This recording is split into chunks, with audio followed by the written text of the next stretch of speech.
கர்த்தருடைய பரிசுத்த நாமத்துக்கு மகிமை உண்டாவதாக. கர்த்தராகிய இயேசு கிறிஸ்துவின் நாமத்தினால் நான் உங்களை வாழ்த்துகிறேன். அல்லேலூயா. கர்த்தர் நமக்கு இந்த மாதத்துக்கு கொடுத்ததான வேத வசனத்தை எடுத்து நம்ம வாசிக்கலாம். சங்கீதங்களின் புஸ்தகம் 121வது சங்கீதம் 5வது வசனம். சங்கீதம் 121:5. கர்த்தர் உன்னை காக்கிறவர், கர்த்தர் உன் வலது பக்கத்திலே உனக்கு நிழலாயிருக்கிறார். The Lord is your keeper, the Lord is your shade at your right hand. இந்த செய்தியினுடைய தலைப்பு, கர்த்தரை நோக்கி பார்க்கிறவன் பிழைப்பான். Those who behold the Lord shall live. கண்களை மூடுவோம். கர்த்தருக்கு முன்பாய் நம்மை நாம் தாழ்த்துவோம். எங்களை அன்பாய் நேசிக்கிற எங்கள் பரிசுத்த பிதாவே, தர்மையான நாளுக்காகவும் புதிய மாதத்திற்காகவும் இந்த வேலைக்காகவும் நாங்கள் உமக்கு நன்றி செலுத்துகிறோம். தேவரீருடைய சமூகத்திலே நாங்கள் ஒன்று கூடவும் உம்முடைய நாமத்தினாலே இணையவும் உம்மை துதிக்கவும் ஆராதிக்கவும் நீர் எங்களுக்கு கிருபை செய்தீங்க. இந்த நேரத்திலும் உம்முடைய வார்த்தைகளை தியானிக்க கர்த்தர் எங்களுக்கு உதவி செய்யுங்க. எங்களுக்கு தேவரீர் தந்ததான ஆண்டவரே இந்த வார்த்தை இந்த மாதத்தில் நாங்கள் தியானித்து பார்க்கும்பொழுது எங்களுக்கு பெரிய ஆசீர்வாதங்களை கொண்டு வருகிறதற்கு ஏதுவாய் காணப்படட்டும். எங்களுடைய விசுவாசத்தை ஆண்டவரே பெருக செய்யட்டும். கர்த்தர் ஆண்டவரே எங்களிலே துவைக்கின விசுவாசத்தில் நாங்கள் உறுதியாய் இருந்து ஓட கர்த்தர் எங்களுக்கு கிருபை செய்வீராக. கர்த்தராகிய இயேசு கிறிஸ்துவின் நாமத்தில் ஜெபிக்கிறோம் அருமை பிதாவே, ஆமென். கர்த்தர் உன்னை காக்கிறவர், கர்த்தர் உன் வலது பக்கத்திலே உனக்கு நிழலாயிருக்கிறார். ஹல்லேலூயா. நம்மளை பார்த்து அப்படியே பேசுகிற வசனம் போல இருக்குல்ல. நீங்கள் இந்த சங்கீதத்தை முழுசாக வாசிச்சிங்கனாலே இன்ட்ரெஸ்டிங்காக இருக்கும். ஒரு மனிதன், தேவ மனிதன், ஒரு பக்தன் ஒரு காரியத்தை பார்த்தீங்கன்னா சொல்கிறான். என்னன்னா, நான் எனக்கு ஒத்தாசை வருகிற பர்வதங்களுக்கு நேராக என் கண்களை ஏறெடுக்கிறேன், வானத்தையும் பூமியும் உண்டாக்கினேன் தானே கர்த்தரிடத்திலிருந்து எனக்கு ஒத்தாசை வரும் என்று சொல்லிவிட்ட பின்பு அதற்கு வருகிற வசனங்கள் எல்லாம் பார்த்தீங்க அப்படின்னு சொன்னால் அந்த மனிதனை பார்த்து பேசுகிற வசனங்களாய் காணப்படும். இன்ட்ரெஸ்டிங்ல கர்த்தரை நோக்கி பார்க்கும் பொழுது அடுத்த வசனங்கள் எல்லாம் அந்த மனிதனை பார்த்து பேசுகிற வசனங்களாக இருக்கும். அதுக்கப்புறம் நீங்கள் போயிட்டு அந்த வசனங்கள்லாம் வாசித்து பார்த்து கொள்ளுங்க. அப்போ நம்ம 5வது வசனத்தை தான் நம்ம தியானிக்கிறோம். கர்த்தர் உன்னை காக்கிறவர், கர்த்தர் உன் வலது பக்கத்திலே உனக்கு நிழலாயிருக்கிற. ஒரு கேள்வி வரும், கர்த்தர் யாரை காக்கிறவர், கர்த்தர் யாருடைய வலது பக்கத்திலே நிழலாய் இருக்கிறார் அப்படின்னு சொன்னால் முதல் 2 வசனங்களுக்கு நீங்கள் போனாதான் என்னன்னு தெரியும். எனக்கு ஒத்தாசை வரும் பர்வதங்களுக்கு நேராக என் கண்களை ஏறெடுக்கிறேன், வானத்தையும் பூமியும் உண்டாக்கின கர்த்தரிடத்திலிருந்து எனக்கு ஒத்தாசை வரும் என்று சொல்லி தான் அந்த சங்கீதம் ஆரம்பிக்கிறது. அப்படியானால் கர்த்தர் யாரை காக்கிறவர், யாருக்கு வலது பக்கத்திலே அவர் நிழலாய் இருக்கிறார்னு சொன்னால் எந்த ஒரு மனுஷன் அவரை நம்புகிறானோ, அவரை நோக்கி பார்க்கிறானோ, அவரிடத்திலிருந்து ஒத்தாசை வரும் என்று நம்புகிறானோ அந்த மனுஷனுக்கு அப்படின்னு சொல்லி அர்த்தம். அவனை காக்கிறார், அவனுடைய வலது பக்கத்தில் நிழலாய் இருக்கிறார். இப்போ கர்த்தரை நோக்கி பார்க்கிறவனுக்கு ஒத்தாசை வரும். எல்லா ஒத்தாசைகளும் உபகாரங்களுமாய் இருந்தாலும் அதற்கு ஆதாரம் கர்த்தர் என்று போன செய்தியிலே பார்த்தோம். போன செய்தி நிச்சயமாக நீங்கள் கேட்டிருக்க வாய்ப்பு இல்லைல்ல, அப்புறம் கேளுங்க. 10-15 நிமிஷம் செய்தி தான். அந்த செய்தி என்ன அப்படின்னு சொன்னால், ஒத்தாசைகளாய் காணப்பட்டாலும் உபகாரங்களாய் காணப்பட்டாலும் அதனுடைய ஆதாரம் பார்த்தீங்க அப்படின்னு சொன்னால் கர்த்தர், சோர்ஸ் கர்த்தர். இப்போ நீங்கள் எனக்கு உதவி செய்யலாம், நான் உங்களுக்கு உதவி செய்யலாம், அல்லது நமக்கு அறிந்தவர்கள் அறியாதவர்கள் பார்த்தீங்கன்னா நமக்கு ஒத்தாசைகளோ உபகாரங்களோ செய்யலாம். ஆனால் அதனுடைய சோர்ஸ் பார்த்தீங்கன்னா யார் அப்படின்னா கர்த்தர் என்று நாம் அறிந்தால்தான் கர்த்தரை நம்ம மகிமைப்படுத்த முடியும் என்பதுதான் அந்த செய்தியிலே காணப்பட்டதான காரியங்கள். சரி, கர்த்தரை நோக்கி பார்க்கிறவன் பிழைப்பான் என்பது இந்த செய்தியினுடைய தலைப்பு. அப்ப கர்த்தரை நோக்கி பார்க்கிறவன் பிழைப்பான் என்றால் அவனுடைய ஆத்துமா காக்கப்படும் என்று சொல்லி அர்த்தம். சங்கீதம் 121 அதில் 7வது வசனத்தில் பாருங்க, கர்த்தர் உன்னை எல்லா தீங்குக்கும் விலக்கி காப்பார், ஸ்பெசிபிக்கா அவர் உன் ஆத்துமாவை காப்பார். ஹல்லேலூயா. அப்ப கர்த்தரை நோக்கி பார்க்கிறவன் பிழைப்பான் அப்படின்னு சொன்னா அவனுடைய ஆத்துமாவை அவர் காப்பார் என்று சொல்லி அர்த்தம். கர்த்தரை நோக்கி பார்க்கிறவன் பிழைப்பான் என்பதனுடைய அர்த்தத்தை சுருக்கமாக சொல்ல வேண்டுமானால் கர்த்தரை விசுவாசிக்கிறவன் பிழைப்பான் என்று சொல்லலாம். கர்த்தரை விசுவாசிக்கிறவன் என்றால் கிறிஸ்துவை விசுவாசிக்கிறவன் என்று சொல்லலாம். கிறிஸ்துவை விசுவாசிக்கிறவன் என்றால் கிறிஸ்துவே கர்த்தர் என்று விசுவாசிக்கிறவன் என்று சொல்ல, அப்படிதான் சொல்லலாமா?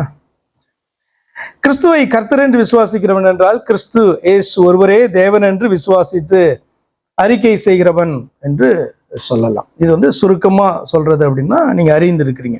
இப்ப கர்த்தரை நோக்கி பார்க்கிறவன் பிழைப்பான் என்பதை சிறிது ஆழமாக நம்ம இந்த நாள்ல ஆராய்ந்து பார்த்து நம்ம முடிக்க போகிறோம். முதலாவது, கர்த்தரை நோக்கி பார்க்கிறவன் பிழைப்பான் என்றால் கர்த்தருடைய வார்த்தைக்கு செவி கொடுக்கிறதான மனுஷன், செவி கொடுத்து கீழ்ப்படுகிறதான மனுஷன் என்று அர்த்தம். என்னாகமம் 21ஆம் அதிகாரம் 8-9 வசனங்கள் எடுத்து வாசிக்கலாம். என்னாகமம் 21:8-9 வசனங்கள். அப்போது கர்த்தர் மோசேயை நோக்கி, நீ ஒரு கொள்ளிவாய் சர்ப்பத்தின் உருவத்தை செய்து அதை ஒரு கம்பத்தின் மேல் தூக்கி வை.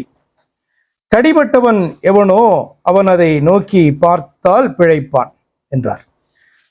அப்படியே மோசே ஒரு வெண்கல சர்ப்பத்தை உண்டாக்கி அதை ஒரு கம்பத்தின் மேல் தூக்கி வைத்தான். சர்ப்பம் ஒருவனை கடித்த போது அவன் அந்த வெண்கல சர்ப்பத்தை நோக்கி பார்த்து அவன் பிழைப்பான். இது வந்து இஸ்ரவேல் ஜனங்களை ஆண்டவர் கொண்டு வந்தபோது வனாந்தரத்திலே நடந்ததான சம்பவம். அப்ப how is it related to Christ?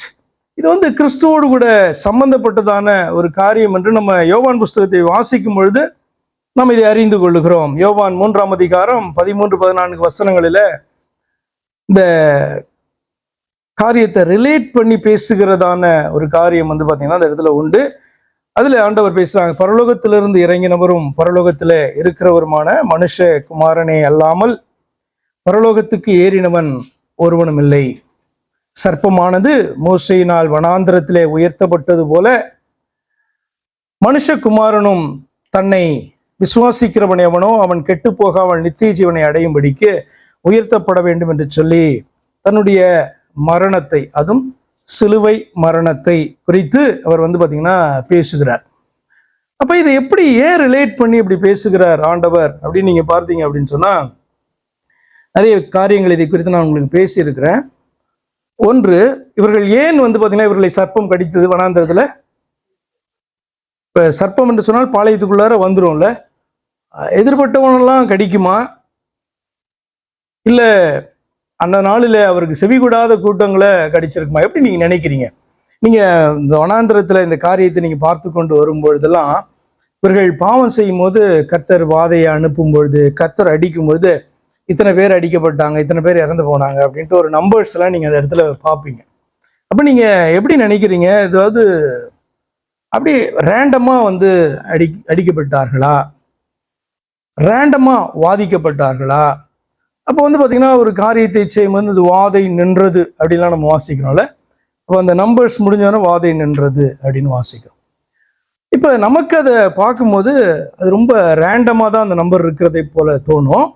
ஆனால் வந்து பார்த்தீங்கன்னா ஸ்பெசிஃபிக்காக அந்த நாளில் அவருக்கு கீழ்ப்படியாதவர்களை கர்த்தர் என்ன பண்ணாங்க, எலிமினேட் பண்ணுகிறதான அந்த காரியம், அதன் மூலமாக வாழ்கிற ஜனங்களுக்கு கர்த்தர் வந்து ஒரு பாடத்தை என்ன பண்ணாரு, கற்றுக் கொடுத்து அவர்கள் ஆண்டவருக்கு பயந்து கீழ்ப்படிந்து நடக்க வேண்டும் என்பதை என்ன பண்ணாரு, ஆண்டவர் கற்றுக் கொடுத்ததை நம்ம பார்க்கிறோம். அப்ப இந்த சர்ப்பங்கள் வந்து உள்ள வந்தது என்ன அப்படின்னா, ஆண்டவரை விசுவாசியாதபடியினால் தானே அவர்கள் ஆண்டவரை எதிர்த்து பேசி முறுமுறுத்து அதன் நிமித்தமாக தான் இந்த கொள்ளிவாய் சர்ப்பங்கள் வந்து அந்த பாளையங்களுக்குள்ளே வந்ததை பார்க்கிறோம். அப்ப அவர்கள் இந்த நேரத்துல என்ன பண்ணணும், அதனால கடிபட்டு அவன் மரண தருவாயில இருக்கிறதான மனுஷன் என்ன பண்ணணும், இப்ப விசுவாசிக்கணும். விசுவாசித்து ஆண்டவர் சொன்னதான இந்த காரியத்தை செய்வானானால் அவன் என்ன பண்ணலாம், அந்த வனாந்திர வாழ்க்கையில அவன் பிழைக்கிறவனாக காணப்படுவான். அப்ப இதை யோசித்து பார்க்கும்போது strike by the word of God versus saved by the word of God. எப்படி நம்ம வந்து காக்கப்படுகிறோம் அப்படின்னு சொன்னா கர்த்தருடைய வார்த்தையினால காக்கப்படுகிறோம். கர்த்தருடைய வார்த்தையை விசுவாசிக்கிறபடினால் தான் நமக்கு ரட்சிப்பு உண்டாகிறது, விசுவாசத்தினால் ரட்சிப்பு உண்டாகும். அதே நேரத்தில் எப்படி ஒரு மனுஷன் அடிக்கப்படுகிறான் அல்லது அழிக்கப்படுகிறான், வருகிற நாட்களில் நரகத்தில் அழிக்கப்படுகிற காரியமா இருந்தாலும் அதுவும் எப்படி வேதத்தில் நீங்க பார்த்தீங்க அப்படின்னா strike by the word of God, கர்த்தருடைய வார்த்தையினால தான் நான் அடிக்கப்படுகிறான். ஆண்டவர் சொன்னார் அல்லவா, நான் இந்த உலகத்தை நியாயம் தீர்க்க வராமல் ரட்சிக்க வந்தேன், நான் உங்களோடு கூட பேசின இந்த வார்த்தைகளை உங்களை கடைசி நாளிலே நியாயம் தீர்க்கும். அப்ப என்ன, கர்த்தருடைய வார்த்தை தான் அது நம்மளை காக்கவும் செய்கிறது, அதே நேரத்தில் நம்மளை அழிக்கவும் வல்லமை உள்ளதாய் காணப்படுகிறது. அதுதான் வந்து பாத்தீங்கன்னா இந்த இதுல நீங்கள் பார்க்க முடியும். என்ன அப்படின்னா, கர்த்தருடைய வார்த்தையை மீறினபடினாலே அவிசுவாசத்தினாலே அடிக்கப்பட்டார்கள்.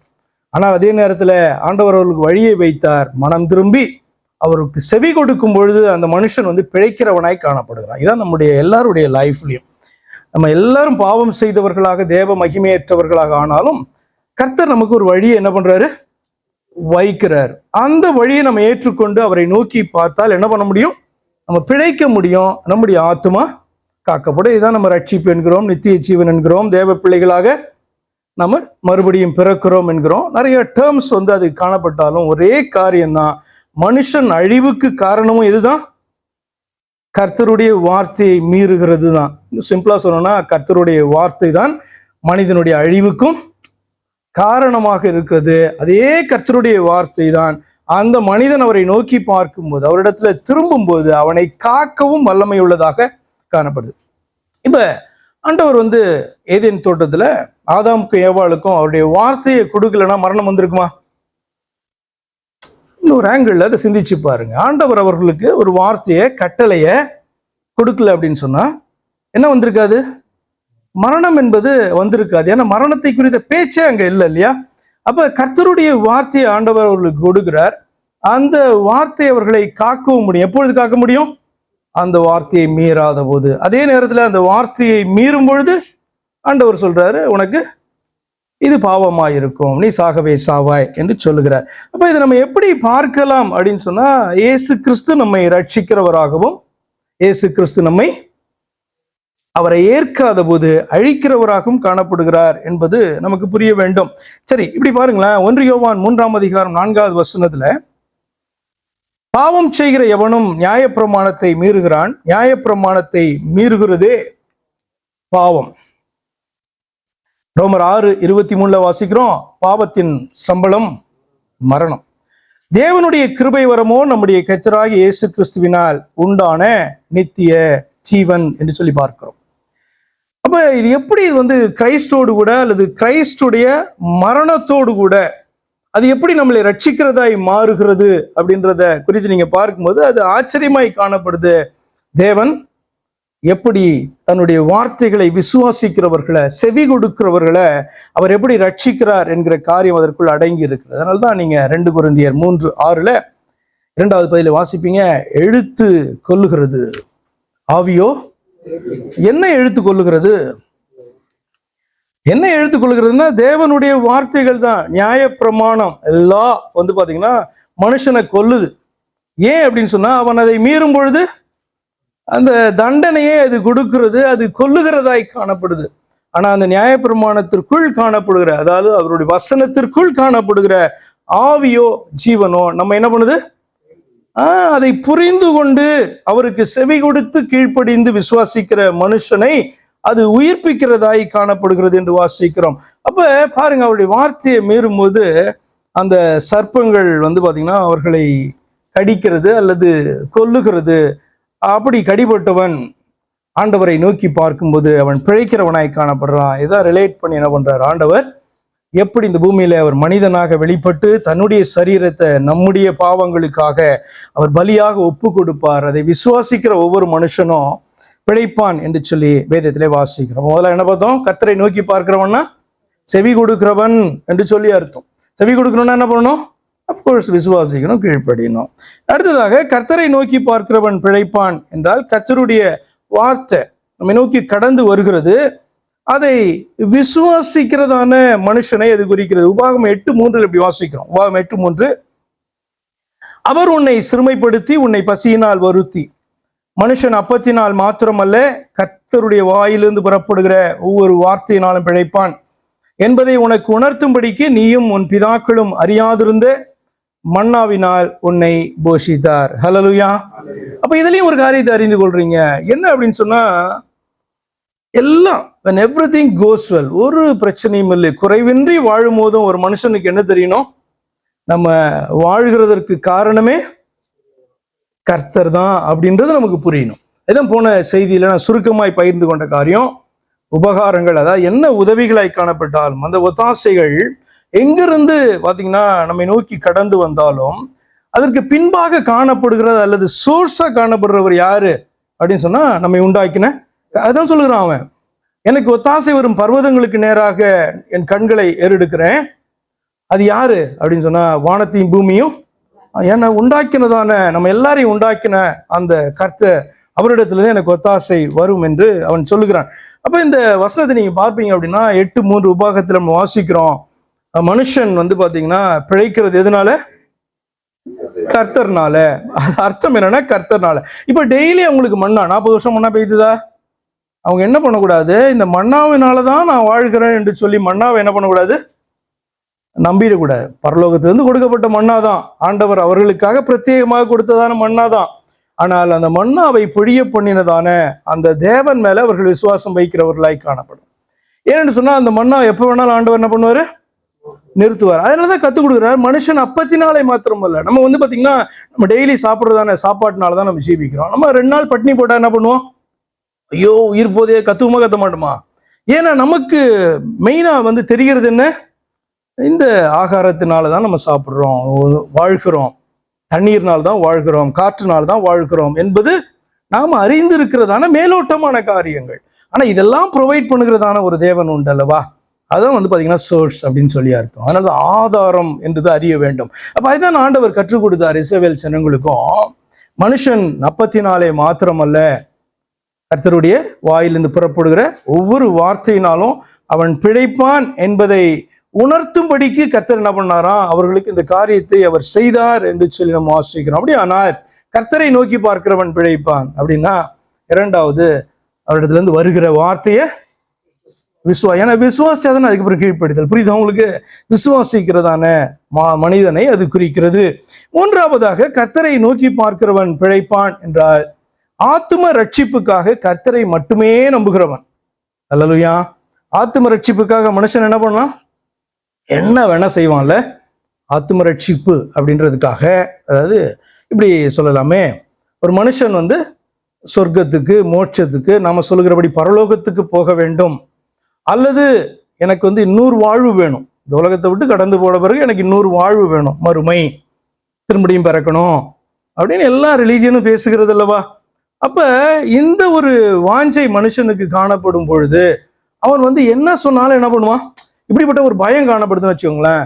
ஆஃப்டர் லைஃபை குறிச்சதான ஒரு பயம் காணப்படுகிற மனுஷனுக்கு அவன் என்ன சொன்னாலும் என்ன பண்ணுவான், அவன் செய்கிறவனாய் காணப்படுவான் இல்லையா? ஆனால் கர்த்தரை நோக்கி பார்க்கிறவன் பிழைப்பானா என்ன அர்த்தம் அப்படின்னா, அந்த ஆத்தும ரட்சிப்புக்காக கர்த்தர் என்கிற ஒருவரை மட்டுமே, எப்படி சொல்றாரு, ஒரு வானத்தையும் பூமியும் உண்டாக்கின அந்த கர்த்தர் ஒருவரையே நம்புகிறதான ஒரு மனுஷனாய் இருக்கிற அப்படின்னால்தான் அவரை நோக்கி பார்க்கிறவன் பிழைப்பான்னு சொன்னா என்ன அர்த்தம்னா, அவரை மட்டுமே தன்னுடைய ஆத்தும ரட்சிப்புக்காக, பரலோக வாழ்வுக்காக, மறுமைக்காக நம்புகிறதான மனுஷனை அது குறிக்கிறது. ஏசாயா 45ஆம் அதிகாரம் 22வது வசனத்துல இப்படி வாசிக்கிறோம். ஏசாயா 45:22, பூமியின் எல்லையெங்கும் உள்ளவர்களே என்னை நோக்கி பாருங்கள், அப்பொழுது ரட்சிக்கப்படுவீர்கள், நானே தேவன், வேறொருவரும் இல்லை. ஹல்லேலூயா. இயேசுவானவர் இந்த உலகத்துல காணப்பட்ட போது அவர் பாத்தீங்கன்னா காணாமற் போன இஸ்ரவேலர்களிடத்துல அனுப்பப்பட்டேனே ஒழிய வேறொன்றும் இல்லை, இந்த ஆடுகளை தேடிதான் நான் வந்தேன் அப்படின்னு சொல்லிட்டு அவர்கள் மத்தியில தான் ஊழியம் என்ன பண்ணார். அவர்கள் மத்தியில தான் அவர் சிலுவையிலே தூக்கப்பட்டு மரித்து அடக்கம் பண்ணப்பட்டு 3ஆம் நாள் உயிரோடு எழுந்தார் இல்லையா? அப்ப நீங்க இந்த வசனத்தை வாசிக்கும் போது பூமியின் எல்லையெங்கும் உள்ளவர்களே, அதுக்கு பதிலாக இப்படி சொல்லியிருக்கலாம்ல, இஸ்ரவேல் தேசத்துக்குள்ளவர்களே, யூதேயாவுக்குள்ளவர்களே இப்படி சொல்லியிருக்கலாம்ல.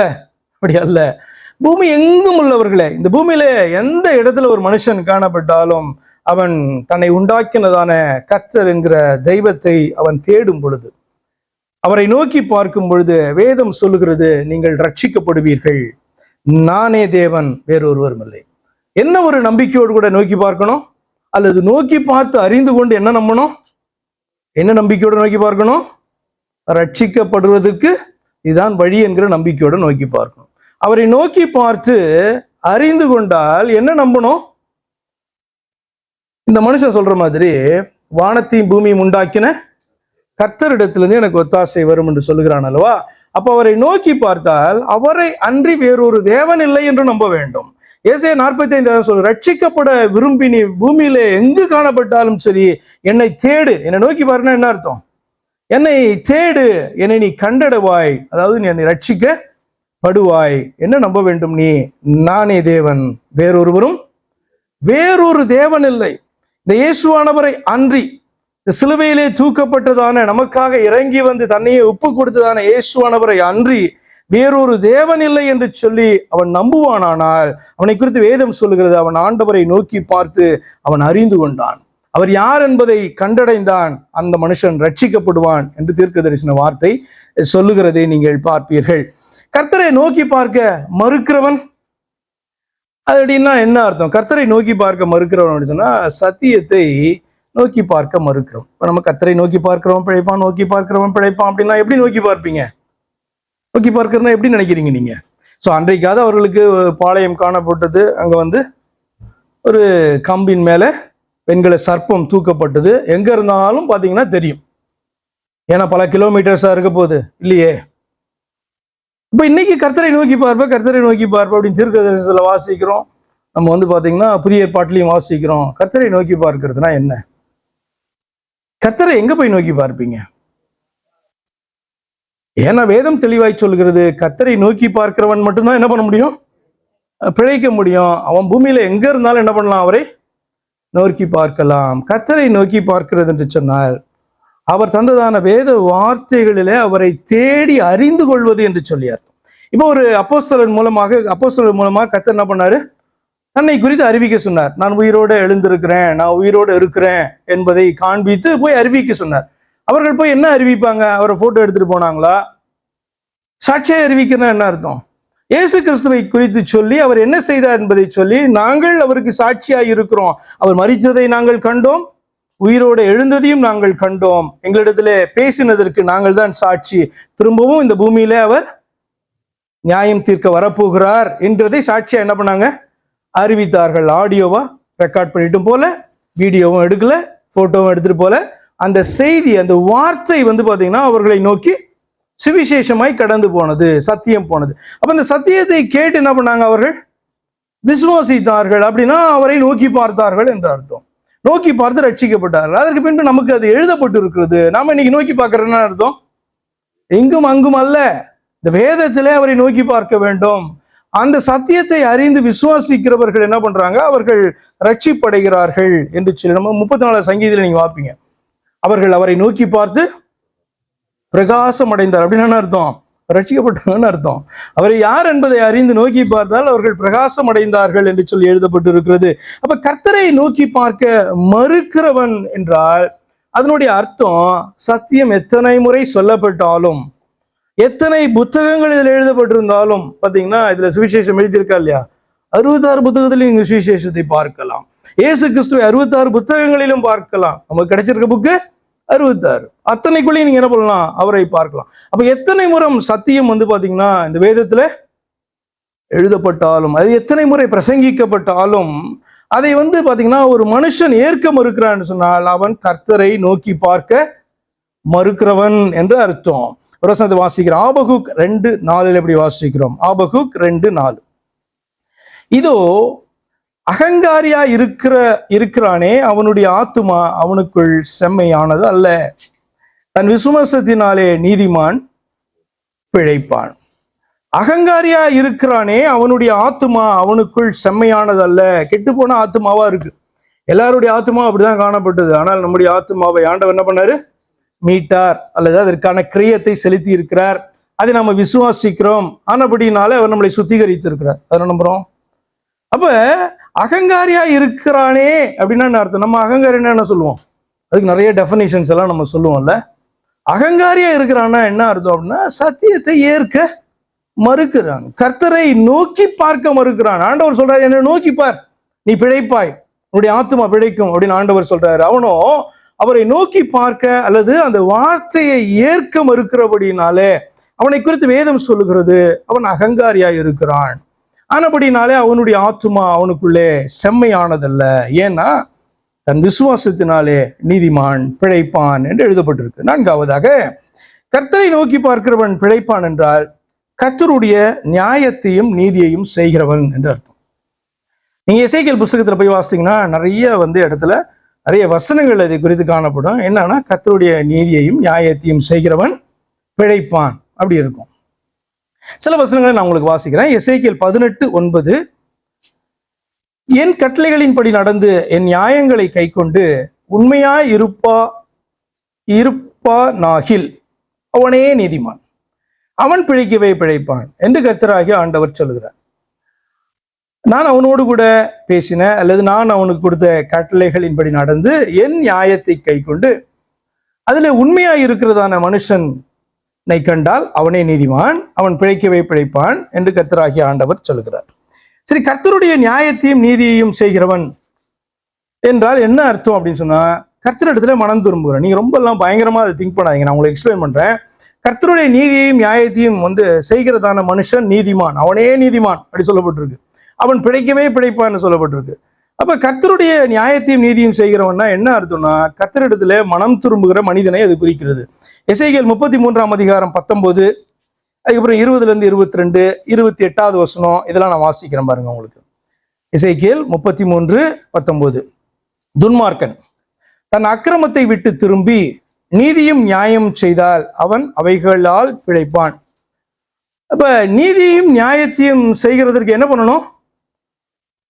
நான் ஆண்டவருடைய நீதியையும் நியாயத்தையும் செய்கிறேன், நான் கீழ்ப்படுகிறேன் அப்படின்றது முன்னாடி ஆண்டவர் ஒரு காரியத்தை சொல்றாரு. என்னன்னா, நீ செய்கிறதான அக்கிரமத்தை விட்டு திரும்பு. அப்ப துன்மார்க்கன் தன் அக்கிரமத்தை விட்டு திரும்பி நீதியும் நியாயமும் செய்தால் அவன் அவைகளினால் பிழைப்பான். அப்ப மனம் திரும்புகிறதை அது குறிக்கிறது. அதே மாதிரி பாருங்க, எசேக்கியேல் 18, 21-22 வரைக்கும் வாசிக்கலாம், அப்புறம் 28 வசனம் வாசிக்கலாம். துன்மார்க்கன் தான் செய்த எல்லா பாவங்களையும் விட்டு திரும்பி என் கட்டளைகளை எல்லாம் கை கொண்டு நியாயத்தையும் நீதியையும் செய்வானே ஆகில் அவன் பிழைக்கவே பிழைப்பான், அவன் சாவதில்லை. எப்படி சொல்றாரு? துன்மார்க்கன் தான் செய்த எல்லா பாவங்களையும் விட்டு திரும்பி என் கட்டளைகளை எல்லாம் கை கொண்டு நியாயத்தையும் நீதியும் செய்வானாயாகில் அவன் பிழைப்பான், பிழைக்கவே பிழைப்பான், அவன் சாவதில்லை. 22வது வசனம், அவன் செய்த எல்லா மீறுதல்களும் நினைக்கப்படுவதில்லை, அவன் தான் செய்த நீதியிலே பிழைப்பான் என்று எழுதப்பட்டிருக்கு. அது என்ன நீதி அப்படின்னு லிஸ்டா பண்ண முடியும். என்ன சொல்லுகிறது என்று சொன்னால், கர்த்தருடைய கட்டளை பாத்தீங்கன்னா அவரை நோக்கி நம்மை திரும்ப சொல்லுகிறது. அதாவது துன்மார்க்கனை, பாவிய அவரை நோக்கி திரும்ப சொல்லுகிறது, மனம் திரும்ப சொல்லுகிறது. மனம் திரும்பி அவரை நோக்கி திரும்புகிறதான மனுஷன் ஆண்டவர் எதிர்பார்க்கிறதான காரியம் பாத்தீங்க அப்படின்னு சொன்னா என்னது? அவன் நியாயத்தை செய்கிறான், அவன் நீதியை செய்கிறான் என்று சொல்லி அர்த்தம். 28வது வசனம் இன்னும் கொஞ்சம் கிளாரிட்டி. 28வது வசனம் பாருங்க. அவன் எச்சரிப்படைந்து, ஏன்னா அவனுக்கு இந்த காரியம் சொல்லப்படுகிறது, அவன் எச்சரிப்படைந்து, துன்மார்க்கன் தான், பாவிதான், அக்கிரமக்காரன் தான். ஆனால் கர்த்தருடைய வார்த்தை அவனுக்கு வரும்பொழுது அவன் எச்சரிப்படைந்து தான் செய்த எல்லா மீறுதல்களையும் விட்டு திரும்புகிற படியினாலே அவன் பிழைக்கவே பிழைப்பான். ஹல்லேலூயா. அப்ப கர்த்தருடைய நீதியையும் நியாயத்தையும் செய்கிறதான மனுஷன், அவரை நோக்கி பார்க்கிறவனா கர்த்தருடைய நீதியையும் நியாயத்தையும் செய்கிற மனுஷன் என்று வாசிக்கணும். அப்படின்னா என்ன அர்த்தம் அப்படின்னு சொன்னா, மனம் திரும்புகிற மனுஷன், அதாவது கர்த்தரிடத்திலே மனம் திரும்புகிற மனுஷன், கர்த்தருடைய வார்த்தைகளுக்கு நேராக மனம் திரும்புகிறதான மனுஷனை அது குறிக்கிறது. கர்த்தருடைய நியாயம் இன்னும் கொஞ்சம் பார்க்கலாம். அப்படின்னா கர்த்தருடைய நியாயம் என்றால் அவர் நமக்கு ஏற்படுத்தின அவருடைய வழியில் நடப்பது என்று சொல்லி அர்த்தம். கர்த்தருடைய நியாயம் அப்படின்னு சொன்னா, நியாயம் அப்படின்னா நம்ம ஒரு டெஃபினேஷனை வச்சு என்ன பண்ணலாம், அதுக்கு லிஸ்ட் பண்ணலாம் நிறைய. இல்ல, நீங்க இப்படி கூட வேதத்துல வாசிப்பீங்க. ஒரு வாக்குத்தத்தம் உள்ளதான கற்பனை என்னது? உன் தாயையும் உன் தகப்பனையும் கனம் பண்ணுவாயாக, இது நியாயம். இப்படி பாத்தீங்கன்னா 1 கொரிந்தியர்ல எழுதியிருக்குன்னு நினைக்கிறேன், 1 கொரிந்தியர் ரோமர்லயோ பவுல் அதை எக்ஸ்பிளைன் பண்ணி, இது நியாயம், உடைய தகப்பனையும் தாயையும் நீ கனம் பண்ண வேண்டும், வாக்குத்தத்தம் உள்ள முதலாவது கற்பனையா இது காணப்படுகிறது அப்படின்னு சொல்ற. அப்ப இது நியாயம். அப்ப இது நம்ம அப்படி யோசிப்போமா? தாயையும் தகப்பனையும் கனம் பண்ணுகிறது நியாயம் அப்படின்னு யோசிப்போமா? இப்போ நியாயம்னா நம்ம வேற ஒரு டெஃபினேஷனுக்கு போய் இது நியாயம், இது நியாயம், இது அநியாயம், இப்படிலாம் நம்ம பேச ஆரம்பிப்போம். அப்ப ரொம்ப சிம்பிளா, கர்த்தருடைய நியாயம் என்றால் அவர் நமக்கு ஏற்படுத்தின அவருடைய வழியிலே நடப்பது என்று சொல்லி அர்த்தம். சங்கீதம் 119 3வது வசனத்தை நான் வாசிக்கிறேன். சங்கீதம் 119 3, அவர்கள் அநியாயம் செய்வதில்லை, அவருடைய வழிகளில் நடக்கிறார்கள். அப்ப நீங்க இத ஒரு மனுஷன் அநியாயம் செய்யறான், அநியாயம் செய்யல அப்படின்ட்டு எப்படி கண்டுபிடிப்பீங்க? வேதம் கற்றுக் கொடுக்கிறது அவர்கள் அநியாயம் செய்யல. ஏன் அப்படின்னா அவர்கள் அவருடைய வழியில. அப்ப நியாயம்னா என்ன? அவருடைய வழியிலே நடக்கிறது. அவர் நமக்கு நியமித்திருக்கிறார்ல, அந்த வழியிலே நடக்கிறது. இன்னும் ரொம்ப அழகா உங்களுக்கு சொல்லணும்னா, நமக்கு நியமிக்கப்பட்ட சிலுவையை எடுத்துட்டு நம்ம போறோம்னு வச்சுக்கோங்க. அது அவருடைய வழியா? எனக்கு அவர் நியமித்த வழி. ஒவ்வொருவருக்கும் என்ன பண்ணுவாரு? அவனுடைய சிலுவையை எடுத்துக்கொண்டு என்னை பின்பற்றுகிறான். ஒரு கிறிஸ்தவனாய் இருக்க விரும்பினால், ஒருவன் சீஷனாய் இருக்க விரும்பினால், அவனுடைய சிலுவை எடுத்துக்கொண்டு என்ன அதாவது அவனுக்கு நான் வைத்திருக்கிற வழியை அவன் ஏற்றுக்கொண்டு, முழு மனதோட ஏற்றுக்கொண்டு சந்தோஷமா என்ன பின்பற்றிவா. அதான் அது அவனுக்கு ஆண்டவர் கொடுத்திருக்கிற வழியாய் காணப்படும். அப்ப எது நியாயம்? கர்த்தர் நமக்கு நியமித்து வைத்திருக்கிற வழி. அப்ப அப்படி நடக்கும்போது வேதம் அவர்களை குறித்து அவர்கள் அநியாயம் செய்வதில்லை. காரணம் என்ன? அவருடைய வழியில் அவர்கள். அப்ப கர்த்தருடைய நியாயம்னா நமக்கு நியமித்திருக்கிற அவருடைய வழியில நாம் நடப்பது கர்த்தருக்கு முன்பாக நம்மை பொறுத்தவரை அது நியாயமாக அது எண்ணப்படுகிறது. அடுத்ததாக கர்த்தருடைய நீதி என்றால் அவர் நம்முடைய ரட்சிப்புக்காக செய்த அவருடைய செயலை விசுவாசித்து அவரிடத்துல திரும்புவது என்று அர்த்தம். அல்லையா? கர்த்தருடைய நியாயம்னா என்ன? அவருடைய வழியில நாம் நடப்பது. சரியா? நிறைய அதுக்குள்ளார நிறைய காரியங்களை குறித்து நம்ம என்ன பண்ண வேண்டாம், பேசியிருக்கோம். ரொம்ப சிம்பிள். கர்த்தருடைய வழியில் நினைஞ்சா பாவம் செஞ்சுட்டே ஒருத்தர் நடப்பானா? வாய்ப்பே இல்லை. அதனால பெரிய லிஸ்ட்டுக்கெல்லாம் போகாதீங்க. ரொம்ப சிம்பிளா கர்த்தருடைய நியாயம் அப்படின்னு சொன்னா அவர் நமக்கு நியமித்த வழியில நடக்கிறது. அதே மாதிரி கர்த்தருடைய நீதி என்று சொன்னால் அவர் நம்முடைய ரட்சிப்புக்காக, என்னுடைய ஆத்மா உங்களுடைய ஆத்மாவுடைய ரட்சிப்புக்காக அவர் செய்ததான அவருடைய செயலை விசுவாசித்து அவரிடத்துல திரும்புவது என்று அர்த்தம். சில வசனத்தை 2 வசனத்தை வாசிக்கிறேன் நான். விசுவாசத்தினால் உண்டாகும் தேவநீதி, நியாய பிரமாணத்தினால் உண்டாகும் தேவநீதி. நம்ம ஆரம்பத்திலே ஒரு காரியத்தை பார்த்தோம்ல, strike by the word of God, smitten by the word of God. இன்னொன்னு saved by the word of God. ஒரே தேவனுடைய வார்த்தை தான் மீறும்போது கொல்லுகிறது, ஆனால் கீழ்ப்படியும் போது ரட்சிக்கிறது அல்லது உயிர்ப்பிக்கிறது. இல்லையா? அப்ப இங்க பாருங்க, விசுவாசத்தினால் உண்டாகும் தேவநீதி விசுவாச பிரமாணத்தினாலே உண்டாகிறதா, நியாய பிரமாணத்தினால் உண்டாகிறதா நியாயம். சரி, விசுவாசத்தினால் உண்டாகும் தேவநீதி ரோமர் 1:17, ரோமர் 3:22. ரோமர் 1:17, ரோமர் 3:22 ரெண்டையும் வாசிக்கலாம். 1:17 விசுவாசத்தினாலே நீதிமான் பிழைப்பான் என்று எழுதியிருக்கிறபடி விசுவாசத்தினால் உண்டாகும் தேவநீதி விசுவாசித்திற்கென்று அந்த சுவிசேஷத்தினால் வெளிப்படுத்தப்பட்டிருக்கிறது. எப்படி வெளிப்படுத்தப்படுகிறதா? சத்திய வசனங்களினாலே அது வெளிப்படுத்தப்படுகிறது என்று எழுதுகிறார். விசுவாசத்தினாலே நீதிமான் பிழைப்பான் என்று எழுதப்பட்டிருக்கிறது. அது எப்படி வெளிப்படுத்தப்படுகிறதுனா, விசுவாசத்தினாலே தேவனுடைய நீதி உண்டாகும் என்று சொல்லி பார்த்தீங்கன்னா வெளிப்படுத்தப்பட்டிருக்கு. ரோமர் 3:28 அப்படியே அதை கண்டினியூ பண்ணும்போது நிருபத்தை அவர் சொல்றாரு, அது இயேசு கிறிஸ்துவை பற்றும் விசுவாசத்தினாலே பலிக்கும் தேவநீதி. அப்ப விசுவாசத்தினால் உண்டாகும் தேவநீதி என்னன்னா, இயேசு கிறிஸ்துவை விசுவாசிக்கிறதுனாலே பலிக்கிறதான தேவநீதி.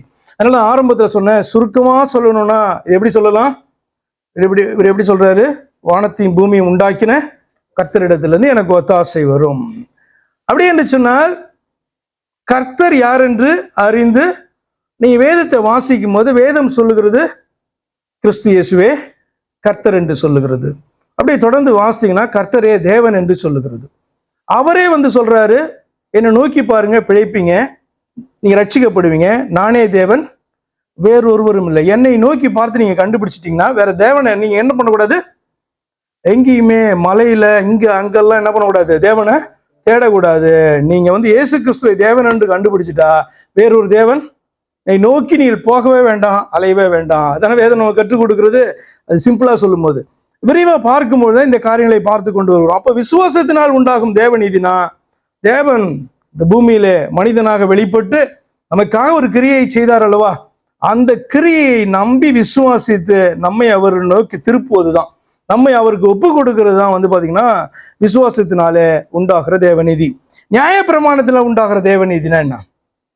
ரோமர் 10:5 மோசே நியாய பிரமாணத்தினால் ஆகும் நீதியை குறித்து இவைகளை செய்கிற மனுஷன் இவைகளால் பிழைப்பான் என்று எழுதியிருக்கிறான். நியாய பிரமாணத்தினால் உண்டாகும் தேவ நீதியை குறித்து இவைகளை செய்கிற மனுஷன் இவைகளால் பிழைப்பான் என்று எழுதியிருக்கிறான். ஆனா இதனால கலாத்தியர் 3:11 பவுல் எக்ஸ்பிளைன் பண்றாரு, நியாய பிரமாணத்தினாலே ஒருவனும் தேவனிடத்திலே நீதிமான் ஆகிறதில்லை என்பது வெளியரங்கமாயிருக்கிறது. நியாயப்பிரமாணத்தினாலே ஒரு மனுஷன் பிழைக்க முடியும், அதனால தேவனுக்கு முன்பாக அவன் நீதிமானாக முடியுமா அப்படின்னு சொன்னா இல்லை. அப்படின்னா ஏன் அங்க சொல்லப்பட்டிருக்கு ரோமர் 5:10 ஏன் இதே பவுல் இப்படி சொல்றார்? நியாயப்பிரமாணத்தினால் உண்டாகும் நீதியை குறித்து இவைகளை செய்கிற மனுஷன் இவைகளால் பிழைப்பான். பவுல் இன்னொரு இடத்துல எழுதுறாரு, நியாயப்பிரமாணத்தினாலே ஒருவனும் தேவனிடத்தில் நீதிமான் ஆகிறதில்லை என்பது வெளியரங்கமான சத்தியமா இருக்கிறது அப்படி எழுதுறாரு. அப்ப நியாயப்பிரமாணத்தை ஒருத்தன் செய்யும் பொழுது அவன் பிழைக்க முடியுமா அப்படின்னு சொன்னா பிழைக்கலாம். எப்படின்னா இது லா ஆஃப் மோசஸ் என்பது இப்போ இஸ்ரவேல் தேசத்துக்குள்ள, இப்போ ஒவ்வொரு தேசத்துக்கு சட்டம் இருக்கும்ல, இங்க பார்த்தீங்கன்னா ஷரியா லான்னு இருக்கும். நம்முடைய தேசத்துல அந்த தேசத்துக்குரிய சட்டத்தை எழுதியிருப்பார்கள் இல்லவா? எல்லா உலகத்துக்கும் பொதுவான சட்டங்கள் காணப்படும். இப்போ இஸ்ரவேல் தேசத்துக்குள்ள இந்த வேத பிரமாணம் தான் சட்டமாய் காணப்படுகிறது. மோசையினுடைய பிரமாணங்கள் பார்த்தீங்கன்னா சட்டங்களாய் காணப்படுது. அப்ப இந்த நியாய பிரமாணத்தினுடைய நீதி என்ன அப்படின்னா, ஒரு மனுஷனை தப்பு வைக்குமா அப்படின்னா ஆமா தப்பு வைக்கும். இப்ப ஒரு மனுஷன் ஒரு குற்றத்தை செய்தான் அப்படின்னு சொன்னா அந்த நீதி என்ன பண்ணும்? நியாயசாஸ்திரிகள் உண்மையான நியாயசாஸ்திரிகளா இருந்தா எப்படி நியாயம் தீர்ப்பார்கள்? இந்த சட்ட புத்தகத்தை வைத்து நியாயம் தீர்ப்பார்கள். மனசாட்சியின்படி நியாயம் தீர்ப்பார்களா? இல்ல நியாயப்பிரமாணத்திற்கு ஆழமான வேறு அர்த்தம் உண்டு, சகோதரனை பகைக்கிறவன் மனுஷ கொலைபாதகனா இருக்கிறான் ஆனபடினாலே அப்படின்னு தீர்க்க முடியுமா? நியாயசாஸ்திரிகளால நியாயாதிபதிகளால அப்படியெல்லாம் நியாயம் தீர்க்க முடியாது. அந்த சட்டத்துல என்ன காணப்படுதோ அதற்கு சாட்சி இருந்தால் அதன் அடிப்படையில் என்ன பண்ணுவாங்க? நியாயம் தீர்ப்பார். அப்ப இஸ்ரவேல் தேசத்துக்குள்ள இந்த பூமியிலே காணப்படுற நியாயாதிபதிகளிடத்துல என்ன பண்ணலாம்? தப்பலாம். அதனாலதான் கலாத்தியர்ல பவுல் எப்படி எழுதுறாரு, நியாயப்பிரமாணத்தினாலே ஒருவனும் தேவனிடத்தில் நீதிமானாகிறது இல்லை என்பது. மனுஷருக்கு முன்பாக என்ன பண்ணலாம்? நீதிமான்களா காணப்படலாம், அவங்க தப்பிடலாம். ஆனால் தேவனிடத்துல பாத்தீங்கன்னா இந்த நியாயப்பிரமாணத்தை காண்பித்து இதெல்லாம் நான் கை கொண்டுட்டு ஆண்டவரே அப்படின்னு சொல்லி என்ன பண்ண முடியாது? அவர்கிட்ட தப்ப முடியாது. ஏன் தப்ப முடியாது? நியாயப்பிரமாணத்துக்கு 2 பக்கம் உண்டு. ஆமா இல்லையா? அவருடைய வசனம் ஆவியும் ஜீவனுமாய் காணப்படுது இல்லையா? பவுல் இதே போல் தான் எழுதுறாரு, நியாயப்பிரமாணம் பரிசுத்தமானது அப்படின்னு எழுதுறாரு. அப்ப ஆண்டவருடைய வார்த்தை அவருக்கு முன்பாக சொல்லி, ஆண்டவரே இதன்படியெல்லாம் நான் நடந்துட்டேன் அப்படின்னு சொன்னா, நீ இல்லையே, இருதயத்துல நீ நடக்கலையே. ஆண்டவர் சொல்லுகிறது போல நியாயப்பிரமாணத்துக்கு இப்படி ஒரு அர்த்தம் உண்டு, விபச்சாரம் செய்கிறது என்பதற்கு வேறொரு அர்த்தம் உண்டு, விளக்கி காமிச்சாரா இல்லையா? அதே மாதிரி பாத்தீங்கன்னா சகோதரனை பகைக்கிறதை குறித்து ஆண்டவர் அதற்கு இன்னொரு பக்கம் உண்டு அப்படின்னு சொன்னார். அப்ப கொலை செய்கிறதற்கு சமமாக உள்ளத்திலே சகோதரனை பகைக்கிற காரியத்தை குறித்து ஆண்டவர். அப்ப நியாயப்பிரமாணத்திற்கான இன்னொரு பக்கத்தை மனுஷனாகிய நியாயாதிபதியால சொல்லவே முடியாது. அப்ப மனுஷனாகிய நியாயாதிபதிக்கு முன்பாக என்ன பண்ணுவான்?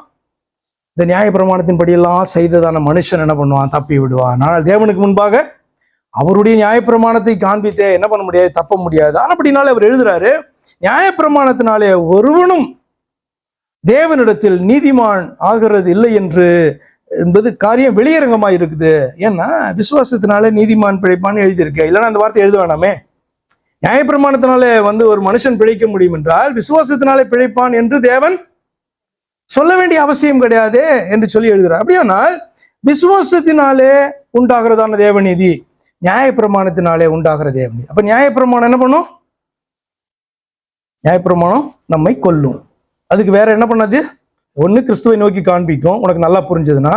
இல்லை என்று சொன்னால் உன்னை கொல்லும். ஏன் என்று சொன்னால் மனுஷன் பாவியாய் இருக்கிறான், அவனை கொல்லுகிறதாய் காணப்படும். சரியா? அடுத்ததாக, கர்த்தரை நோக்கி பார்க்கிறவன் பிழைப்பான் என்றால் மாம்ச சரீரத்தில் மனிதனாக தோன்றின இயேசுவை பரலோகத்தில் இருந்து வந்த கர்த்தர் என்று விசுவாசித்து அறிக்கை பண்ணுகிறவன் பிழைப்பான் என்று அர்த்தம். கர்த்தரை நோக்கி பார்க்கிறவன் பிழைப்பான் அர்த்தம், மாம்சத்தில் வந்த அல்லது மாம்சத்துல மனிதனாக தோன்றின இயேசு கிறிஸ்துவை பரலோகத்திலிருந்து வந்த கர்த்தர் என்று விசுவாசித்து அறிக்கை பண்ணுகிற மனுஷன் என்று பிழைப்பான் என்று அர்த்தம். பாருங்க, யோவான் 6ஆம் அதிகாரம் 51வது வசனம். யோவான் 6:51. நானே வானத்திலிருந்து இறங்கின ஜீவ அப்பம். இயேசுவானவர் சொல்றார், நானே வானத்திலிருந்து இறங்கின ஜீவ அப்பம். இந்த அப்பத்தை புசிக்கிறவன் என்றென்றைக்கும் பிழைப்பான். நான் கொடுக்கும் அப்பம் உலகத்தின் ஜீவனுக்காக நான் கொடுக்கும் என் மாம்சமே என்றார். என்ன இந்த வார்த்தையினுடைய அர்த்தம்? நேரா வாசிக்கும் பொழுது, அல்லது அன்னைக்கு கேட்டதான யூதர்கள் இதனால இடரல் அடைந்தார்கள் இதெல்லாம் வாசிக்கும். என்ன இவர் பாத்தீங்கன்னா தன்னுடைய மாம்சத்தை எப்படி நமக்கு கொடுப்பாரு சாப்பிட்றதுக்கு அப்படின்னு என்ன பண்ணார்கள்? அவர்கள் இடரல் அடைந்து போனார்கள். அவரோடு கூட காணப்பட்டதான விசுவாசித்ததான சீஷர்களிலே கூட அநேகர் என்ன பண்ணாங்க? அவரை விட்டு இந்த வார்த்தை நிமித்தம் அவர் கடந்து போனார்கள் என்று நம்ம வாசிக்கிறோம். அப்ப அப்படியானால் வானத்திலிருந்து இறங்கின ஜீவாப்பம், இந்த அப்பத்தை புசிக்கிறவன் என்றென்றைக்கும் பிழைப்பான். என்ன அர்த்தம்? என்னை விசுவாசிக்கிறவன் அர்த்தம். நான் வானத்திலிருந்து இறங்கினவர், பரலோகத்திலிருந்து வந்தவர். நம்ப முடியுமா? இங்கதானே நம்ம ஊர்ல தானே பிறந்தாரு இல்லையா? நம்ம ஊருக்கு அவங்களுக்கு இவ்வளவுதானே டிஸ்டன்ஸ் இல்லையா? யோசிச்சிருப்பாங்களா இல்லையா? இன்னும் நாசரேத்துல வளர்ந்தவங்களுக்குலாம் இன்னும் கஷ்டமா இருக்கும்ல. அவர் பார்க்கும் போதே விளையாண்டுருப்பாரு. அங்கெல்லாம் என்னென்ன கேம்ஸ் இருந்ததுலாம் தெரியல. விளையாண்டுருக்க மாட்டாரா? 5 வயசு 6 வயசுலாம் விளையாட மாட்டாரா? அப்படிதான் விளையாண்டு வந்திருப்பாரு இல்லையா? அப்படிதான் வளர்ந்துருப்பாரு சிறுவனாக. அப்ப அவரெல்லாம் பார்த்தவர்கள், பார்த்து வளர்ந்தவர்கள், இன்னும் இணைஜன பந்துக்களாக சொந்தக்காரர்களாய் காணப்பட்டவர்களுக்கெல்லாம் நான் வானத்திலிருந்து இறங்கினதான அப்போ அப்படின்னு சொல்லுகிறதான வார்த்தை எவ்வளவு கடினமான வார்த்தையா இருக்கும். அப்ப அந்த வேத வார்த்தைகளின்படி அவர்கள் பார்க்கவில்லை என்று சொன்னால் அவர்களுக்கு இது மிகவும் கடினமான வார்த்தை. அப்ப அவர் சொல்லுகிறாரு, இந்த அப்பத்தை புசிக்கிறவன் என்றென்றும் பிழைப்பான் அப்படின்னு சொன்னா, இந்த வார்த்தையை நம்புகிறவன், நான் வானத்திலிருந்து இறங்கினவர் என்று நம்புகிறவர் எந்த மனுஷனும் பிழைப்பான் அப்படின்னு சொல்றார். இதனால்தான் பவுல் எழுதுகிறான், முதலாவது மனுஷன் இந்த பூமியில இருந்து உண்டானவன், இரண்டாம் மனுஷன் வானத்திலிருந்து வந்த கர்த்தர். இஸ்ரவேலர்களுக்கு ஒரே கர்த்தர் தான் உண்டு. அந்த கர்த்தரை குறித்து ஏசாயா எழுதுகிறான், கர்த்தாவே நீர் எங்கள் எப்படி இருக்கிறார்? பிதாவாய் இருக்கிறீர். கர்த்தாவே நீர் எங்கள் பிதாவாய் இருக்கிறீர் அப்படின்னு எழுதுறாங்க. அப்படின்னா ஒரே கர்த்தர் தான் அவர்களுக்கு உண்டு. அது அவர்களுடைய தேவன், அது அவருடைய யெகோவா என்று சொல்லுகிறவரை குறிக்கிறது. அவர்களை உண்டாக்கினதான தேவன் என்று நம்பினார்கள். அந்த தேவனை தான் அவர்கள் கர்த்தர் என்று சொன்னார்கள். அப்படி அந்த இதுல வந்ததான பவுல் எழுதுகிறார், இரண்டாம் மனுஷன் வானத்திலிருந்து வந்த கர்த்தர். அப்ப பவுல் ரட்சிக்கப்பட்டாரா இல்லையா? அப்ப ரட்சிக்கப்பட வேண்டும் என்றால், கர்த்தரை நோக்கி பார்த்து பிழைக்க வேண்டும் என்று சொன்னால் இந்த வார்த்தையை நம்பணும். என்னன்னா, இயேசு கிறிஸ்து பரலோகத்திலிருந்து வந்த கர்த்தர், மனுஷனாக நமக்காக தன்னுடைய ஜீவனை சரீரத்தை கொடுக்கிறதற்காக தோன்றினதானவர் என்று சொல்லி அவர்கள் விசுவாசிக்க வேண்டும். தொடர்ந்து அவர் பேசுறாரு, நான் கொடுக்கும் அப்பம் உலகத்தின் ஜீவனுக்காக நான் கொடுக்கும் என் மாம்சமே. அப்ப எப்படி நம்பணும்? இயேசு கிறிஸ்து பரலோகத்திலிருந்து வந்தவர், மாம்சத்திலே காணப்பட்டவர், தன்னுடைய சரீரத்தை நமக்காக அடிக்க ஒப்பு கொடுத்தார். அதனால்தான் யோவான் தன்னுடைய நிருபத்தில் எழுதுறார், 1 யோவான்ல, மாம்சத்தில் வந்த இயேசு கிறிஸ்துவை அறிக்கை பண்ணாத எந்த ஆவியும் அது தேவனால் உண்டானதல்ல. வரும் என்று கேள்விப்பட்டதான அந்தி கிறிஸ்துவனுடைய ஆவிதான் என்ன பண்ணாது? பரலோகத்தின் தேவனானவர், அதரிசனமானவர், பிதா என்று நம்ம சொல்லுகிறோமே, அந்த ஒன்றான தேவன் நமக்காக மனிதனாக மாம்ச சரீரத்திலே வந்தார் என்பதை ஏற்றுக்கொள்ளாததான ஆவி அது தேவனால் உண்டான ஆவி அல்ல என்று சொல்லி பார்த்தீங்கன்னா அவர் இன்னொரு சாட்சியை பார்த்தீங்கன்னா எழுதுகிறாரு. அதான் ஆண்டவராகிய இயேசு கிறிஸ்து சொல்றார், நான் கொடுக்கும் அப்பம் உலகத்தின் ஜீவனுக்காக நான் கொடுக்கும் என் மாம்சமே. அப்ப இந்த செய்கையை பார்த்தீங்கன்னா ஒரு மனுஷன் விசுவாசித்து அவன் என்ன பண்ணா, அறிக்கை பண்ணுகிறவனா இருந்தா அவன் பிழைப்பான். அவன் கர்த்தரை நோக்கி பார்க்கிறான் என்று சொல்லி அர்த்தம். யோவான் 11:25 இயேசு அவளை நோக்கி, நானே உயிர்த்தெழுதலும் ஜீவனுமாய் இருக்கிறேன், என்னை விசுவாசிக்கிறவன் மரித்தாலும் பிழைப்பான். மரணம் உண்டாகலாம், இந்த சரீர மரணம் உண்டாகலாம், ஆனால் ஆண்டவர் சொல்றாரு, உன் ஆத்துமா காக்கப்படும், நீ உயிரோடு எழுந்திருப்ப, ஏன்னா நானே உயிர்த்தெழுதலும் ஜீவனுமாய் காணப்படுகிறேன், என்னை விசுவாசிக்கிறவன் மரித்தாலும் பிழைப்பான் என்றார். 6வதாக, கர்த்தரை நோக்கி பார்க்கிறவன் பிழைப்பான் என்றால் தன் விசுவாசத்தில் உறுதியாக நிலைத்திருக்கிறவன் என்று சொல்லியார். அல்லேலூயா. விசுவாசித்தோம், ரட்சிக்கப்பட்டோம் என்ற சாட்சியை பெறுகிறோம், நீதிமான் என்கிற சாட்சியை பெறுகிறோம், அவருடைய பிள்ளை என்கிற அதிகாரம் நமக்கு கொடுக்கப்படுகிறது என்று வேதம் சாட்சியாய் சொல்லுகிறது. அப்படித்தானே? அப்ப இது விசுவாசத்தினுடைய துவக்கம். வேதம் என்ன சொல்லுகிறது சொல்ல, இந்த விசுவாசத்துல நீ எப்படி இருக்கணும்? எண்ட் ஆஃப் யூர் டே, இந்த பூமியில நீ வாழ்ந்து முடிக்கிறதான தருணம் மட்டுமாக இந்த விசுவாசத்துல உறுதியாக நீ நிலைத்திருக்க வேண்டும். எபிரேயர் 10:38 சொல்லுகிறது.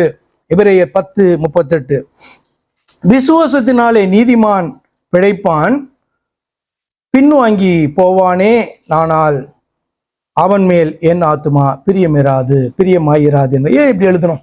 ரொம்ப சிம்பிள் தானே. விசுவாசத்தினால் நீதிமான் பிழைப்பான்றது எவ்வளவு அழகா இருக்கு. விசுவாசத்தினால் நீதிமான் பிழைப்பான்ங்கிற வார்த்தை ரொம்ப அழகா இருக்கு. ஆனால் அது அதோடு முடிந்து விடல. என்ன சொல்லுகிறது என்று சொன்னால், பின்வாங்கி போவானானால், அப்படியானால் என்னை மறுதளித்து விட்டு போவானானால், என்னை தள்ளி விடுவானானால், அல்லது புதிய வேறு விதமான விசுவாசத்திற்குள்ளே போவானானால் அவன் மேல் என் ஆத்துமா பிரியமாயிராது அப்படி சொல்றாரு. அப்ப கர்த்தரை நோக்கி பார்க்கிறவன் என்று சொன்னால் தன் விசுவாசத்திலே, ஆண்டவர் நமக்குள் துவைக்கிறதான விசுவாசத்திலே நாம் உறுதியாக காணப்பட வேண்டும் என்பதை குறிக்கிறது. ஏழாவதாக கடைசியாக, கர்த்தரை நோக்கி பார்க்கிறவன் பிழைப்பான் என்றால், ஒரு நீதிமான், கொஞ்சம் வித்தியாசமா இருக்கும் அது. கர்த்தரை நோக்கி பார்க்கிறவன் பிழைப்பான் என்றால், ஒரு நீதிமான் பாவம் செய்யும்போது, ஏன்னா ஒரு நீதிமான் பாவம் செய்வானா?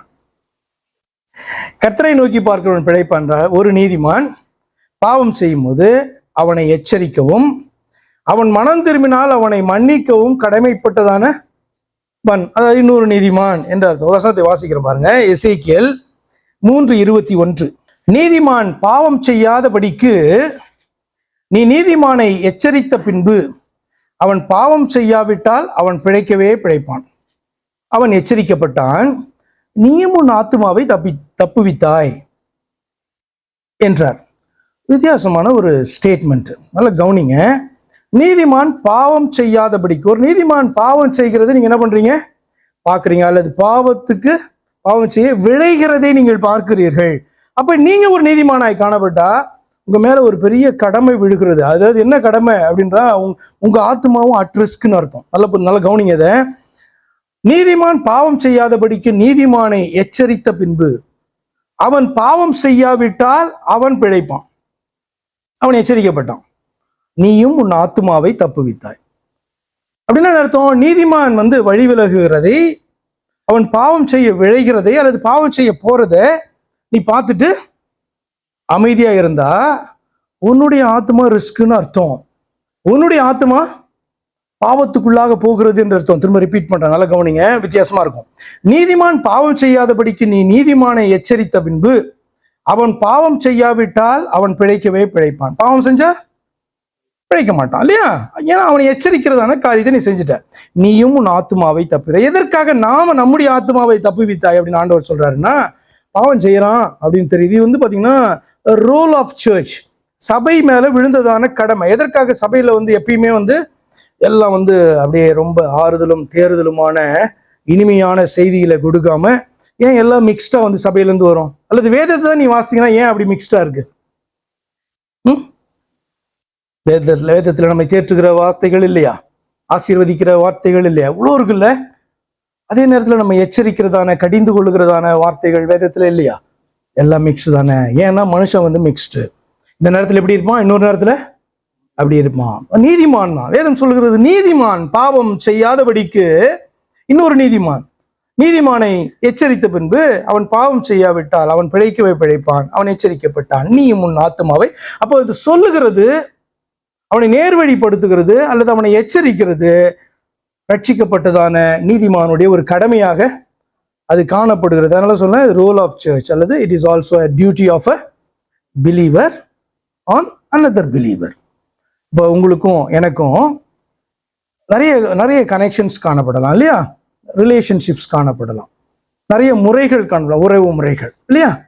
பிரதர்ஸு, சிஸ்டர்ஸு, உங்களுக்கு நான் பாஸ்டர், நீங்கள் பார்த்தீங்கன்னா எனக்கு உடன் ஊழியர்கள், நீங்கள் விசுவாசிகள், இப்படி நிறைய பார்த்தீங்கன்னா என்ன பண்ணலாம் சொல்லலாம். ஆனால் நம்ம எல்லாரும் விசுவாசிகள் அல்லவா? அப்போ விசுவாசி என்று சொன்னால் நீதிமானாக தேவனாலே அங்கீகரிக்கப்பட்ட மனுஷன்.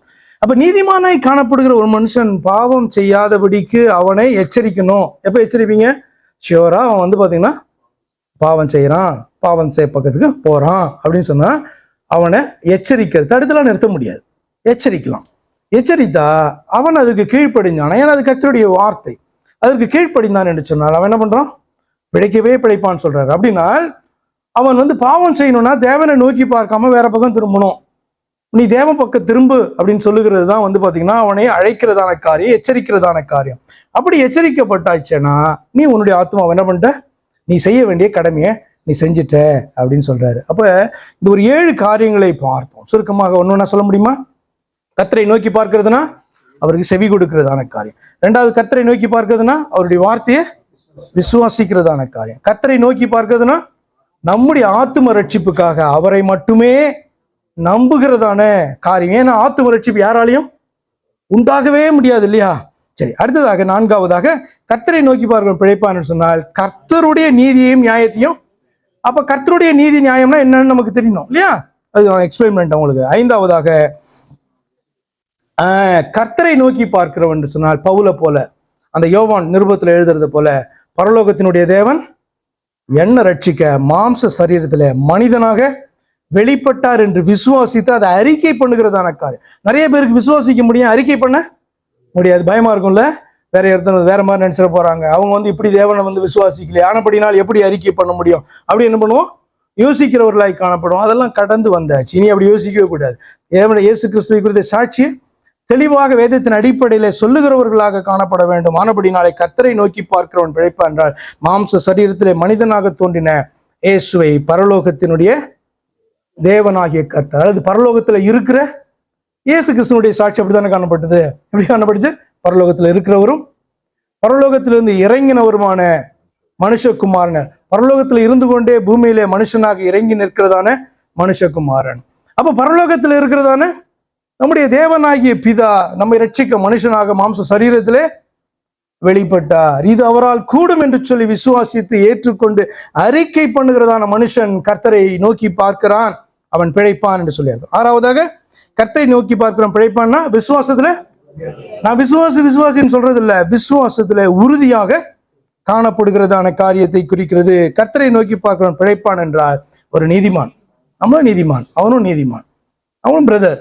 அப்ப அப்படிப்பட்டவன் பாவம் செய்ய விழையும் போது, அவனுடைய பாதை மாறும் போது, வலது பக்கம் இடது பக்கம் அவனை எச்சரிக்கணும். அவன் மனம் திரும்பிட்டானா என்ன பண்ணணும், அவனை ஏற்றுக்கொள்ளணும், எச்சரிக்கணும். மனம் திரும்பிட்டா அவனை மன்னித்து ஏற்றுக்கொள்ள கடமைப்பட்டதான ஒரு மனிதனை குறித்து வேதம் சொல்லுகிறது. அப்படிப்பட்டவன் கர்த்தரை நோக்கி கொண்டிருக்கிறான், அவன் பிழைப்பான். கண்களை மூடுமா.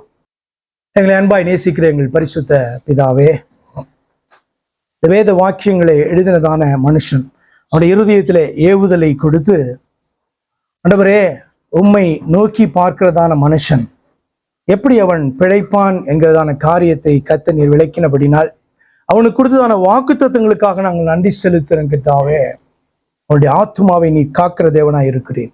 வானத்தையும் பூமியையும் உண்டாக்கினதான கர்த்தரை அறிந்து, அவருடைய நாமத்தை அறிந்து, அவரை தன்னுடைய ஆத்மாவின் இரட்சகராக ஏற்றுக்கொள்ளுகிறதான மனுஷன் அவன் பிழைப்பான் என்று சொல்லி இந்த நாளிலே உடைய வார்த்தைகளை ஆராய்ந்து பார்க்க எங்களுக்கு உதவி செய்தீங்க. நீர் தந்ததான வாக்குத்தத்தங்களுக்காக நாங்கள் நன்றி செலுத்துறோம். ஆண்டவரே, வலது பக்கத்துல நிழலாயிருந்து காக்கிறவராய் இருக்கிறீர், போக்கையும் வரத்தையும் காக்கிறவராய் இருக்கிறீர். பகலிலே வெயிலாகிலும் இரவிலே நிலவாகிலும் உன்னை சேதப்படுத்துவதில்லை என்று வாக்குத்தத்தம் பண்ணி இருக்கிறீர். எல்லா தீமைக்கும் விலைக்கு காப்பீர் என்று சொல்லியிருக்கீங்கப்பா. அப்படியாய் உம்முடைய பிள்ளைகளை கர்த்தாவே நீர் காத்து கொள்ளும்படியாய் நாங்கள் செபிக்கிறோம். ஆண்டவரே, உண்மையே நாங்கள் அண்டி கொண்டிருக்கிறோம், உண்மை அண்டி கொண்டிருப்பதே நலமென்று அறிந்திருக்கிறோம். ஆண்டவரே அப்பா ஸ்தோத்திரம். இந்த பக்தனை போலவே வானத்தையும் பூமியையும் உண்டாக்கினவர் கர்த்தர் என்றும் அவருடைய நாமம் இயேசு கிறிஸ்து என்றும் அறிந்து ஆண்டவரே உம்மை நாங்கள் விசுவாசிக்கிறோம், அறிக்கை பண்ணுகிறோம், உம்மை நாங்கள் தொழுது கொள்ளுகிறோம். ஆண்டவரே, உம்மிடத்திலே நாங்கள் வேண்டிக் கொள்ளுகிறோம். ஐயா, உடைய வார்த்தைகளின்படியே உம்முடைய ஜனத்தை நீர் ஆசீர்வதிப்பீராக, காத்து கொள்வீராக, பலப்படுத்துவீராக, உற்சாகப்படுத்துவீராக.